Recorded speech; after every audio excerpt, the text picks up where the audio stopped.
শেখ মুজিব একজন ক্ষমতালোভী, দুর্নীতিবাজ, মিথ্যাবাদী, চাপাবাজ, নারী পিপাসু মহাপ্রতারকের নাম। আমি প্রধানমন্ত্রিত্ব চাই না।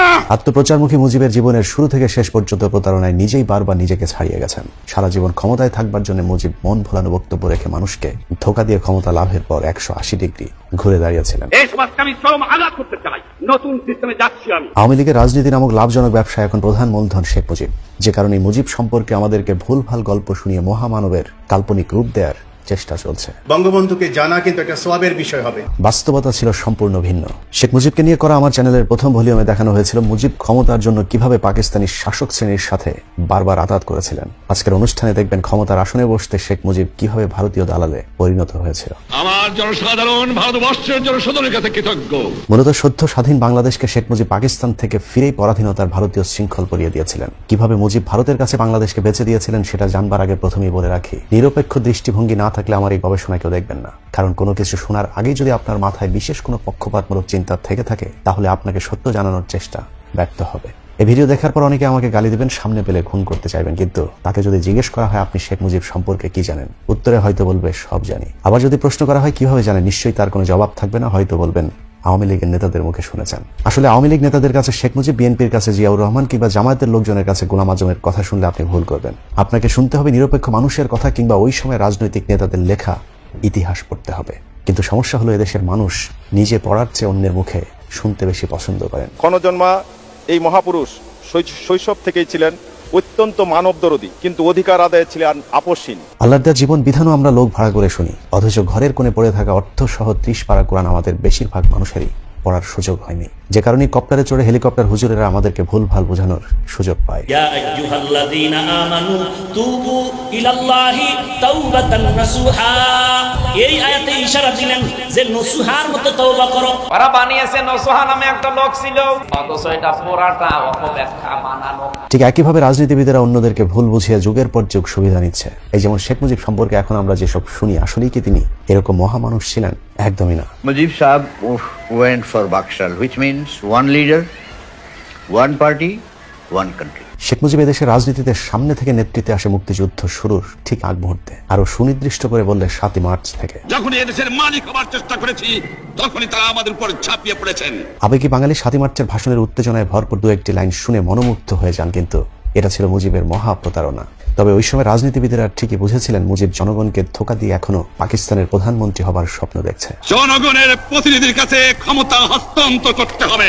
আমরা শেখ মুজিবের সাথে রাত 1টায় দেখা করি তার বাসায়, এবং তাকে পরিষ্কার বলে আসি যে আপনি পাকিস্তানের রাষ্ট্রপ্রধান বা প্রধানমন্ত্রী হন, এটা আমরা চাই না। 7ই মার্চের পর থেকে বাঙালি সেনাবাহিনী, পুলিশ সকলেই বিদ্রোহের জন্য প্রস্তুত ছিল, কিন্তু মুজিব কালক্ষেপণের মাধ্যমে পশ্চিম পাকিস্তান থেকে সৈন্য মজুদের সুযোগ করে দেয় পাকিস্তানিদেরকে। অথচ 7ই মার্চ স্বাধীনতার ঘোষণা দিলে 25শে মার্চ গণহত্যা চালাতে পারত না। শেখ মুজিবের 7ই মার্চের ভাষণের পর ওই সময়ের আওয়ামী লীগ নেতারাও যে ক্ষোভ জানিয়েছিলেন, সেই কথাটি হাসিনা নিজেও এখন স্বীকার করেন। ভাষণে যাওয়ার আগে অনেকেই দিন রাত পরিশ্রম করেছেন, অনেক পয়েন্ট তৈরি করেছেন, অনেকে বলছে এইভাবে বলতে হবে, এই করতে হবে, এটা না বলে হতাশ হয়ে ফিরে যাবে, নানা ধরনের কথায় সমস্ত আমরা জর্জরিত ছিলাম। অথচ বর্তমান আওয়ামী লীগ 7ই মার্চে দেওয়া শেখ মুজিবের প্রতারণামূলক সেই বক্তব্য থেকে বড় একটি অংশ বাদ দিয়ে নিজেদের সুবিধাজনক অংশটুকে স্বাধীনতার ঘোষণা হিসেবে প্রচার করছে। কিন্তু 7ই মার্চের ভাষণে হুমকি ধমকি থাকলেও পুরোটা শুনলেই বোঝা যাবে শেখ মুজিব এই বক্তব্যে আর যাই হোক স্বাধীনতার ঘোষণা দেননি। 7ই মার্চ প্রথম কিন্তু পতাকাটা আমি শেখ মুজিবকে পল্টন ময়দানে দিয়েছিলাম। তিনি আমাকে বলেন দিস টু আর্লি। আমি বলেছিলাম যে এটা আর্লি নয়, this is the correct time. Sheikh মুজিবের 7ই মার্চের বক্তব্য থেকে অনেকটুকু অংশ বাদ দিয়ে দেওয়া হয়েছে। তার মাঝে একটি কথা হলো, শেখ মুজিব মিটিং সমাপ্তির ঘোষণা দেওয়ার আগে বলেছিলেন তিনি রক্ত দেওয়ার জন্য প্রস্তুত। যে রক্ত দিয়ে আপনারা আমার একদিন জেল থেকে বার করে নিয়ে এসেছিলেন, এই রেসকোর্স ময়দানে আমি বলেছিলাম আমার রক্ত দিয়ে আমি রক্তের ঋণ শোধ করবো, মনে আছে? আমি রক্ত তোমার জন্য প্রস্তুত। আমাদের মিটিং এইখানেই শেষ। আসসালামু আলাইকুম। 7ই মার্চ রক্ত দেওয়ার শপথ করে আসলো শেখ মুজিব আর রক্ত দেননি। মুজিব তো দূরের কথা, মুক্তিযুদ্ধে মুজিবের পুরো 14 গোষ্ঠীতে একজনও শহীদ নেই। ধাপ্পাবাজ মুজিব 25শে মার্চ রাতে পাকিস্তানিদের সাথে আঘাত করে চলে যান পাকিস্তানে। সাথে নিয়ে যান ডক্টর কামালকে। পাকিস্তানে গিয়ে তিনি বেশিরভাগ সময় এই ডক্টর কামালের শ্বশুর বাড়িতেই অবস্থান করেছেন। 25শে মার্চ রাতে পাকিস্তানিদের কাছে গ্রেপ্তারের আগে আওয়ামী লীগ নেতারা খুব জোরাজুরি করেছিলেন শেখ মুজিবকে অন্তত স্বাধীনতার ঘোষণা দিয়ে তারপরে পাকিস্তানিদের কাছে গ্রেপ্তার হওয়ার জন্য। কিন্তু শেখ মুজিব স্বাধীনতার ঘোষণা না দিয়ে তাজউদ্দিনকে বলেছিলেন বাড়িতে গিয়ে নাকে তেল দিয়ে ঘুমাও, 27 তারিখে হরতাল। যে তথ্যটি তাজউদ্দিন আহমেদের মেয়ে তার বইতে লিখেছেন। এভাবে দুই পাকিস্তানকে এক রাখার স্বপ্নদ্রষ্টা মুজিব মুক্তিযুদ্ধের পুরো 9 মাস কথিত জেল থেকে বেরিয়েই হয়ে যান পাকিস্তান বিরোধী জাতির পিতা। বঙ্গবন্ধু শেখ মুজিব। শ্রীমতী গান্ধী আমার জন্য দুনিয়ার এমন জায়গা নাই যেখানে চেষ্টা করেন নাই আমাকে রক্ষা করার জন্য। আমি ব্যক্তিগতভাবে তার কাছে কৃতজ্ঞ। যখন যেমন তখন তেমন মুজিবের এই বক্তব্য শোনার পর কে বলবে মাত্র দুদিন আগেই শেখ মুজিব পাকিস্তানে দালালি করে এসেছে। शेख मुजीब ने कहा मुझे रेडियो पाकिस्तान ले चलो, मैं अभी बंगाल के लोगों से खिताब करूंगा और पाकिस्तान वैसे का वैसा कायम रहेगा। 14 ডিসেম্বর মুজিব ইয়াহিয়া সহ পাকিস্তানের রাজনৈতিক নেতাদের মাঝে গুরুত্বপূর্ণ একটি মিটিং হয়। সেখানে সবাইকে জানানো হয় জেনারেল ইয়াহিয়া আত্মসমর্পণের সিদ্ধান্ত নিয়েছেন। একথা শুনে শেখ মুজিব প্রচন্ড ক্ষেপে চেয়ার থেকে উঠে দাঁড়ান। মুজিব নিয়াজিকে বলেন, না, তোমাদের সিদ্ধান্তে পূর্ব পাকিস্তান আলাদা হতে পারে না। আমি পাকিস্তানের মেজরিটি পার্টির লিডার, আমাকে পাকিস্তান রেডিও টিভিতে নিয়ে চলো। আমি পূর্ব পাকিস্তানের জনগণকে বোঝাবো যেভাবেই হোক দুই পাকিস্তানকে এক रखते হবে। इस पाकिस्तान साल हो गए, इंडिया ने फतह कर ली, तो इधर जो पाकिस्तान में मैंने याया को उतार के तो मैंने खुद अपने शेख मुजीब एकदम जैसे ना उछल के खड़ा हो गया गुस्से में। How it is possible, you are user, I am majority leader, तुम कैसे बन सकते हो प्राइम मिनिस्टर, ये मेरा हक है। মুক্তিযুদ্ধের 9 মাস পাকিস্তানি সামরিক বাহিনী ও বিভিন্ন রাজনৈতিক নেতাদের সাথে মিটিংগুলোতে মুজিবকে জানানো হয়েছিল পূর্ব পাকিস্তানে তেমন কিছুই হচ্ছে না। আসলে সেটাই সত্যি ছিল। 1971 সালে এপ্রিলের পর থেকে অফিস আদালত, ঢাকা বিশ্ববিদ্যালয় সহ শিক্ষা প্রতিষ্ঠান স্বাভাবিক হয়ে যেতে থাকে। সবচেয়ে সাহসী ত্যাগী মুক্তিযুদ্ধ বিশ্বাস করতে পারতেন না মুক্তিযুদ্ধ করে বাংলাদেশ স্বাধীন করা সম্ভব। কিন্তু 3রা ডিসেম্বর ভারতীয় যৌথ বাহিনীর হামলার পর রাতারাতি পরিস্থিতি পাল্টে যায়। এছাড়া পশ্চিম পাকিস্তান থেকে পাঠানো অস্ত্রবাহী নতুন জাহাজ ভারত আটকে দিলে এবং আমেরিকার পাঠানো 7ম নৌবহর এসে না পৌঁছাতেই মাত্র 13 দিনের মাথায় আত্মসমর্পণ করতে বাধ্য হয় শক্তিশালী পাকিস্তানি বাহিনী। কিন্তু হঠাৎ করে পাকিস্তানি শীর্ষ সেনা অফিসারদের কাছে শোনার পর শেখ মুজিব বাংলাদেশের স্বাধীনতার কথা বিশ্বাস করতে পারছিলেন না। তবে পাকিস্তানিরা বুঝতে পেরেছিলেন ততক্ষণে অনেক দেরি হয়ে গিয়েছে, যে কারণে মুজিবকে পাকিস্তান রেডিও টিভিতে না পাঠিয়ে বাংলাদেশে পাঠানোর সিদ্ধান্ত নেওয়া হয়। কারণ তারা মনে করেছিলেন মুজিবকে দিয়ে আবারও দুই পাকিস্তানে এক করানো সম্ভব। শেখ মুজিবের ব্যক্তিগত খরচের জন্য একটি লাগেজ ভর্তি মার্কিন ডলারও সাথে দিয়ে দেওয়া হয়েছিল, যে তথ্যটি পাওয়া যায় এয়ার মার্শাল জাফরে চৌধুরীর লেখা মোজাইক অফ মেমোরি বইয়ের 75 নম্বর পৃষ্ঠায়। যেহেতু জামায়াতে ইসলামী সহ বাংলাদেশের বিরাট একটা অংশ পাকিস্তান আলাদা হোক এটা চাইতো না, সে কারণেই পাকিস্তানিদের আশা ছিল শেখ মুজিবকে দিয়ে আবারও দুই পাকিস্তানে এক করানো সম্ভব। কিন্তু পাকিস্তানিদের কাছে দিয়ে আসার কথা শেখ মুজিব পাকিস্তান থেকে লন্ডনে গিয়েই ভুলে যান। পাকিস্তান থেকে লন্ডনে নামার পরই ভারতীয় গোয়েন্দা সংস্থার কবজায় বন্দী হন শেখ মুজিব। সেখান থেকে মুজিবকে জানিয়ে দেওয়া হয় বাংলাদেশ এখন ভারতের নিয়ন্ত্রিত একটি ভূখণ্ড, এখানে রাজা হতে হলে আগে ভারতের প্রজা হতে হবে। মুজিব দীর্ঘদিনের আকাঙ্ক্ষিত ক্ষমতার স্বাদ পেতে রয়ের সে ফাঁদ গলায় পড়ে নেন, যে কারণে লন্ডন থেকে মুজিব বাংলাদেশে না গিয়ে রহস্যজনকভাবে সোজা ভারতে গিয়ে ইন্দিরার সাথে বৈঠকে বসেন। मुक्ति बाहिनी की सहायता करेंगे, बांग्लादेश के लोगों की मदद करेंगे और तीसरे कि शेख साहब को हम जरूर छुड़वाएंगे जेल से। हमने भी अपने तीनों वादे पूरे किए हैं। শেখ মুজিবের প্রয়োজন ছিল ক্ষমতার, ভারতের প্রয়োজন ছিল ক্ষমতার লোভী একজন নেতা যাকে দিয়ে ভারতের স্বার্থ বাংলাদেশে উদ্ধার হবে। শেখ মুজিবের তখন জনপ্রিয়তা তুঙ্গে, যে কারণে মুক্তিযুদ্ধের মূল নায়ক জেনারেল ওসমানী সহ তাজউদ্দিন জিয়াউর রহমান সেই সাথে সেক্টর কমান্ডারদেরকে বাদ দিয়েই ক্ষমতার একক নিয়ন্ত্রণ দেওয়া হয় শেখ মুজিবের হাতে। আমাকে প্রশ্ন করা হয় শ্রীমতী ইন্দিরা গান্ধীর সাথে আপনার আদর্শ এত মিল কেন? আমি বলি এটা আদর্শের মিল, এটা নীতির মিল, এটা মনুষ্যত্বের মিল, এটা বিশ্ব শান্তির মিল। একজন মানুষ কতটা ক্ষমতার লোভী, ক্ষমতার জন্য কতটা রাতারাতি পরিবর্তন করতে পারে তার চরিত্র, সেটা শেখ মুজিবের 1972-এর 10 জানুয়ারি থেকে পরবর্তী কয়েক মাসের কার্যক্রম দেখলেই বোঝা যাবে। শেখ মুজিব যে শুধুই কৌশলের জন্য ভারতের সাথে হাত মিলিয়েছিলেন তা নয়, বরং পুরোদস্তুর একজন খাঁটি ভারতীয় দালালে পরিণত হয়েছিলেন। ভারতের পরিকল্পনা মুজিব প্রতিটি অক্ষরে অক্ষরে চাকরের মতো পালন করেছিলেন, যার প্রথম ধাপ শুরু হয় ভারতের লিখে দেয়া 1 পৃষ্ঠার কথিত একটি সংবিধানের মধ্য দিয়ে। মুজিব 1972 সালের 10 জানুয়ারি দেশের মাটিতে পা দিয়ে মুজিবনগর অস্থায়ী সরকারের সংবিধানটি বাতিল করে নতুন একটি আদেশ জারি করেন। প্রশ্ন হলো, শেখ মুজিব কি পাকিস্তানের জেলে বসেই এই সংবিধান লিখেছিলেন? আসলে 1 পৃষ্ঠার ওই সংবিধানটি শেখ মুজিবকে ভারত থেকে হাতে ধরিয়ে দেওয়া হয়েছিল। সেই সংবিধানটি যে শেখ মুজিবকে ভারত থেকেই দেওয়া হয়েছিল সেটি আজকের অনুষ্ঠানের অনুসন্ধানের মূল বিষয়। অনেকে মনে করতে পারেন মুজিবনগর সরকারের সাথে সংশ্লিষ্ট অন্য নেতাদের সাথে পরামর্শ করে হয়তো শেখ মুজিব নতুন ওই সংবিধানটি রচনা করেছিলেন। কিন্তু বাস্তবতা হলো মুক্তিযুদ্ধের রণাঙ্গনে যারা যুদ্ধ পরিচালনা করেছিলেন সেই তাজউদ্দিন আহমেদকে প্রধানমন্ত্রীর পদ থেকে এবং সৈয়দ নজরুল ইসলামকে রাষ্ট্রপতির পদ থেকে বহিষ্কার করে নতুন শাসনতান্ত্রিক আদেশ জারি করেন মুজিব। এর কারণ ভারত মুক্তিযুদ্ধে যারা নেতৃত্বে ছিলেন তাদের কাউকেই পছন্দ করতেন না, বরং ভারতের নিয়ন্ত্রণে থাকা মুজিব বাহিনীর প্রতি তাদের সর্বোচ্চ আস্থা এবং ভরসা ছিল। মুক্তিযুদ্ধে নেতৃত্ব দেওয়া মানুষগুলোকে সরকার থেকে সরানোর পর ভারত কিভাবে মুজিবের মাধ্যমে বাংলাদেশে মুক্তিযুদ্ধ বিরোধী পরিকল্পনা বাস্তবায়ন করেছিল, চলুন সেটাই দেখা যাক। বাংলাদেশ 4টে স্তম্ভের উপর চলবে: জাতীয়তাবাদ, সমাজতন্ত্র, গণতন্ত্র ধর্মনিরপেক্ষ রাষ্ট্র। আমরা সকলেই শুনে এসেছি মুক্তিযুদ্ধের 4টি মূল নীতি আদর্শ হলো গণতন্ত্র, সমাজতন্ত্র, ধর্মনিরপেক্ষতা এবং জাতীয়তাবাদ। কিন্তু আসলেই কি এই 4টি আদর্শের জন্য আমাদের মুক্তিযুদ্ধ হয়েছিল? মুক্তিযুদ্ধের আগে 11 দফা, 21 দফা, 6 দফা গণ অভ্যুত্থান, কোথাও কি এই 4টি আদর্শের কথা আমরা শুনেছি? আসলে এই 4টি আদর্শই ভারত থেকে আমদানি করা। 1927 সালে মতিলাল নেহরু কংগ্রেসের রেজুলেশনে গণতন্ত্র, সমাজতন্ত্র, ধর্মনিরপেক্ষতা, জাতীয়তাবাদ এই 4টি আদর্শের প্রস্তাব করেছিলেন। সেই সময় সুভাষ বসু জিন্নাহ সহ অন্য নেতারা তার সে প্রস্তাব প্রত্যাখ্যান করেছিল, যদিও 1930 সালে সেটা পাশ করতে সামর্থ্য হয় কংগ্রেস সরকার। রহস্যজনক সেই 4টি আদর্শকে শেখ মুজিবের হাত দিয়ে হুবহু ভারত বাংলাদেশের মুক্তিযুদ্ধের আদর্শ হিসেবে চালিয়ে দেয়। অথচ মুজিবের ভাড়া করে আনা ওই সংবিধানের জাতীয়তাবাদ ছাড়া বাকি 3টি আদর্শই মুক্তিযুদ্ধের মূল আদর্শের সাথে সরাসরি সাংঘর্ষিক। এর মধ্যে হাত লাগাতে পারবে না, এটা সোজাসুজি আমরা করব। আর আপনারা জানেন আমি সোজা মানুষ, সোজা কথা বলি, যা বলি যেটা বুঝি সেটা বলি এবং সেটা করি। যেমন গণতন্ত্রের নামে যে সংসদীয় সরকার ব্যবস্থা চালু করা হয়েছিল মুক্তিযুদ্ধের আগে, তা কেউ দাবি করেনি, বরং 23 বছর পশ্চিম পাকিস্তানের পার্লামেন্টারি ফর্ম অব গভর্নমেন্টের বিরুদ্ধেই লড়াই করেছে বাংলাদেশের মানুষ। সকলের দাবি ছিল রিপাবলিক ফর্ম অব গভর্নমেন্টের।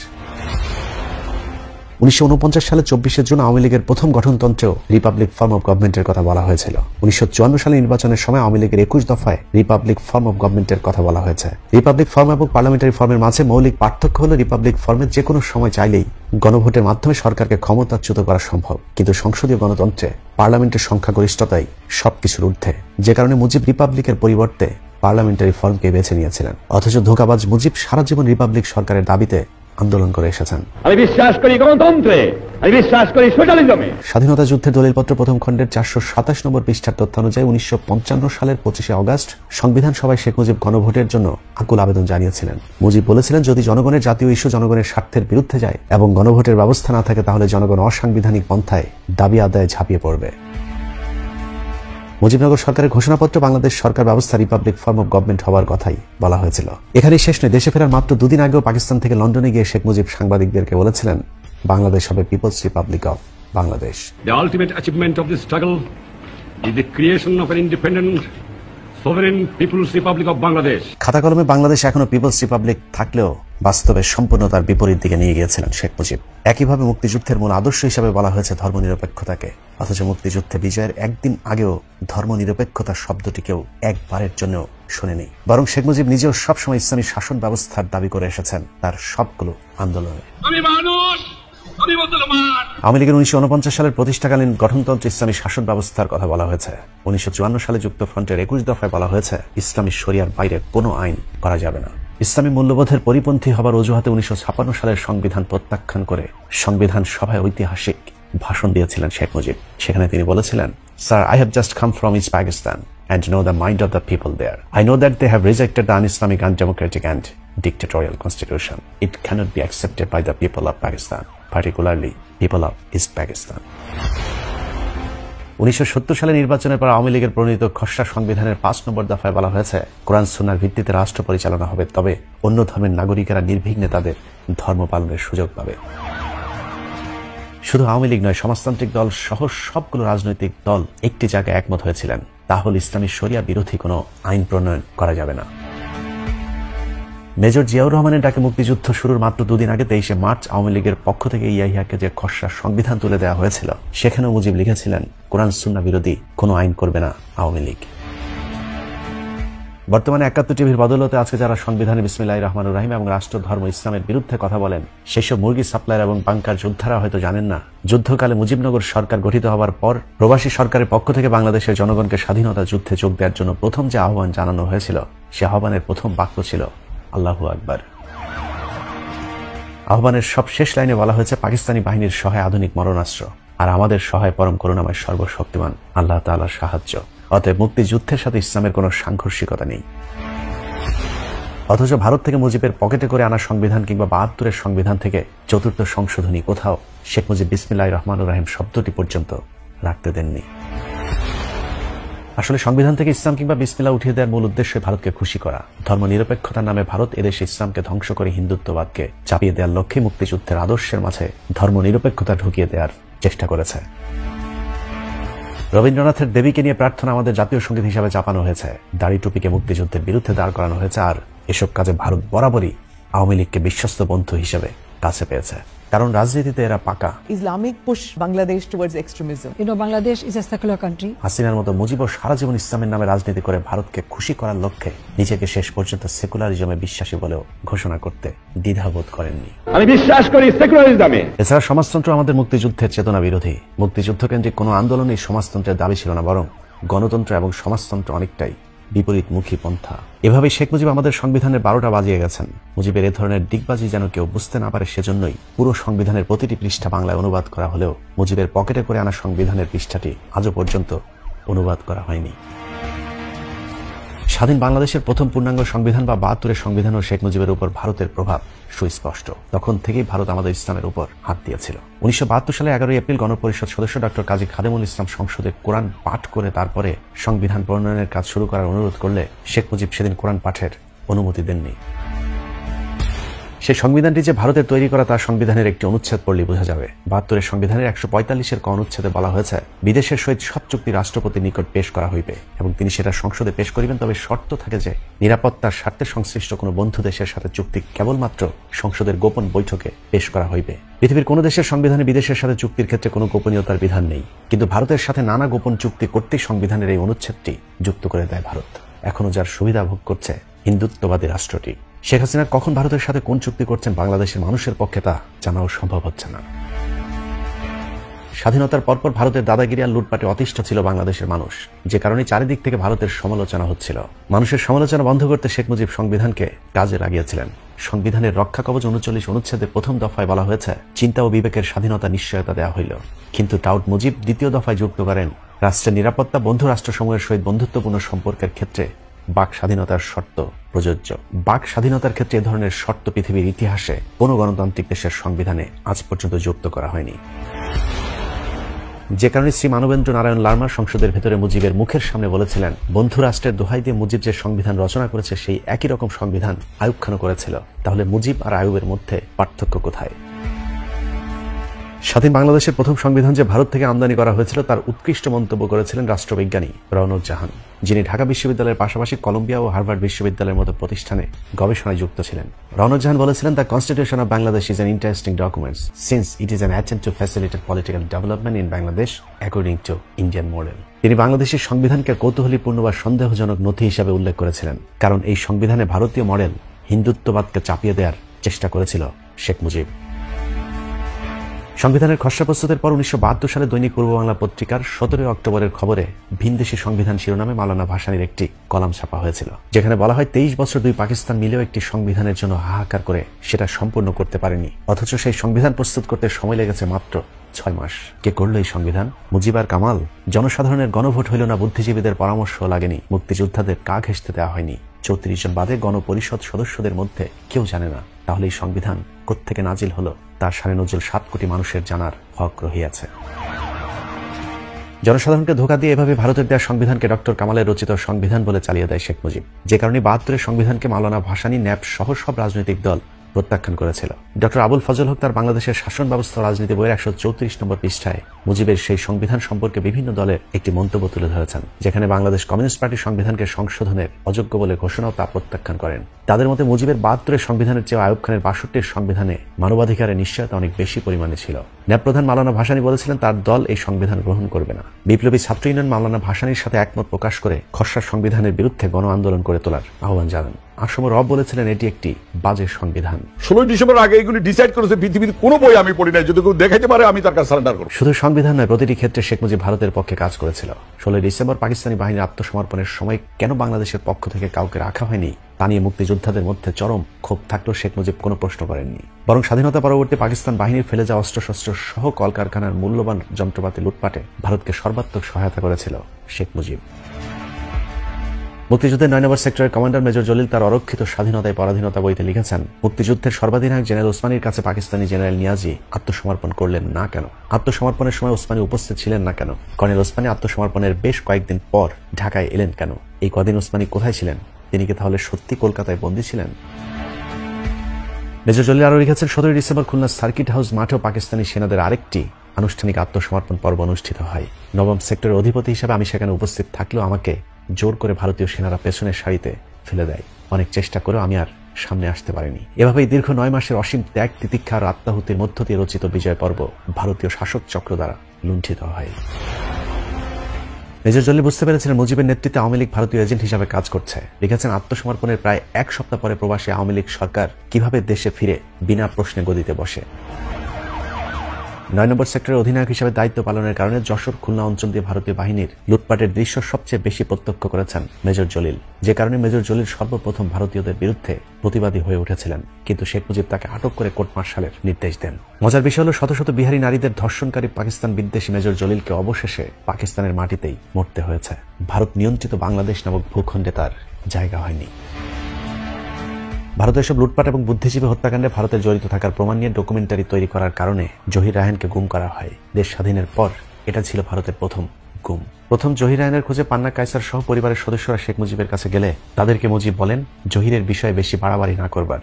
এরপর তারা আর কোনোদিন বিচার চাইতে চাননি। সাংবাদিকদের প্রশ্নের জবাবে মুজিব বলেছিলেন, গুম নয়, জহির রায়হান বাড়ি থেকে পালিয়ে গিয়েছে। মুজিবের বক্তব্য অনুযায়ী পরদিন পত্রিকাগুলো শিরোনাম করে জহির পলাতক।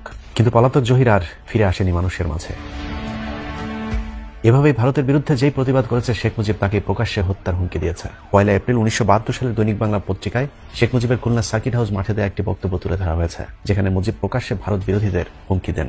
দেখামাত্র গুলি শিরোনামে সেই সংবাদে বলা হয়, গোলযোগ সৃষ্টিকারীরা বাংলাদেশ ও ভারতের মধ্যে শত্রুতা সৃষ্টির প্রয়াস চালাচ্ছে। এদের মধ্যে কেউ কেউ বাংলাদেশ ভারত মৈত্রী চুক্তি ভ্রান্ত বলে আখ্যায়িত করছে।